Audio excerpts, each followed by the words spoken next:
എല്ലാത്തിനും ഒരു പേടി എപ്പോഴും നല്ലതാണ്. പക്ഷെ ആ പേടി ഏതുവരെ പോവാം എന്നുള്ളതാണ് ഏറ്റവും ഇമ്പോർട്ടൻ്റ് ആയിട്ടുള്ളൊരു കാര്യം.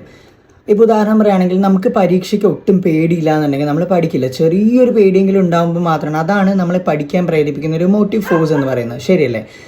ഇപ്പോൾ ഭയങ്കര സീരിയസ് ആയിട്ട് റിലേഷൻഷിപ്പ് കൊണ്ടുപോകുന്ന പാർട്ട്നേഴ്സ് ആണെങ്കിൽ ഡെഫിനറ്റ്ലി ചെറിയ രീതിയിലൊക്കെ പേടി ആവശ്യമാണ് ഫ്യൂച്ചറിനെ പറ്റി ആലോചിച്ചിട്ട്. അതായത് രണ്ടുപേരും കല്യാണം ആകുമ്പോഴത്തേക്കും ജോലി ആവണം, അറ്റ്ലീസ്റ്റ് കുറച്ചെങ്കിലും ഫൈനാൻഷ്യൽ സ്റ്റെബിലിറ്റി അക്വയർ ചെയ്ത ശേഷം മാത്രമേ കല്യാണം കഴിക്കാനായിട്ട് പറ്റൂ.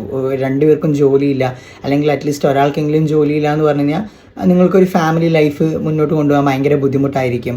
അത്തരം കാര്യങ്ങളെ പറ്റിയിട്ടൊക്കെ ഡെഫിനറ്റ്ലി ബോധേഡ് ആയിരിക്കണം. നമുക്ക് എന്തൊക്കെ റോൾസ് ഉണ്ട്. ചിലപ്പം ആൺകുട്ടികളാണെങ്കിൽ ചിലപ്പോൾ വീട്ടിൽ ചേച്ചിമാരോ അനിയത്തിമാരോ ഉണ്ടാവും, അവരെ കല്യാണം കഴിപ്പിച്ച് അയക്കേണ്ട ബാധ്യത ഇവർക്കുണ്ടാവും, അല്ലെങ്കിൽ വീട് വെക്കേണ്ടെന്ന്, അങ്ങനെ ഇപ്പോൾ ഗേൾസ് ആണെങ്കിലും പല രീതിയിലുള്ള റെസ്പോൺസിബിലിറ്റീസ് ഉണ്ടാവും.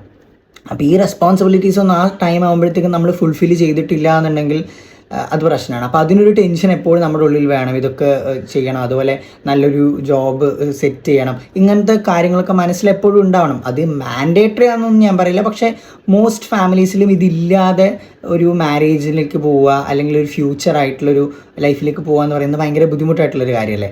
അപ്പോൾ ഇതിനെ പറ്റിയുള്ള പേടി ഉള്ളത് നല്ലതാണ്. സീരിയസ് ആയിട്ടാണ് നിങ്ങൾ റിലേഷൻഷിപ്പ് കൊണ്ടുപോകുന്നെങ്കിൽ അതിനെപ്പറ്റി ഒരു പേടിയുള്ളത് നല്ലതാണ്. പക്ഷെ ഒരിക്കലും എന്താവരുത്, ഈ പേടി അധികമായി പോകരുത്. ഇതൊരു ലിമിറ്റിൽ എപ്പോഴും മെയിൻറ്റെയിൻ ചെയ്ത് കൊണ്ടുപോകണം. ആ ഒരു ടെൻഷൻ, ആ ഒരു സ്ട്രെസ്സ് ചെറുതായിട്ട് വേണമെന്ന് മാത്രം. പക്ഷെ അത് അധികമായി കഴിഞ്ഞാൽ അത് ആങ്സൈറ്റി ആയിട്ട് മാറും. പിന്നെയും അധികമാവുന്ന സമയത്ത് അത് ഡിപ്രഷനാവും, പ്രശ്നങ്ങൾ ഒരുപാട് വരും. അപ്പോൾ അത് ഒഴിവാക്കിയിട്ട് ഒരു മൈൽഡായിട്ട് എപ്പോഴും ഈ ഒരു ടെൻഷൻ മെയിൻറ്റെയിൻ ചെയ്ത് കൊണ്ടുപോകാം.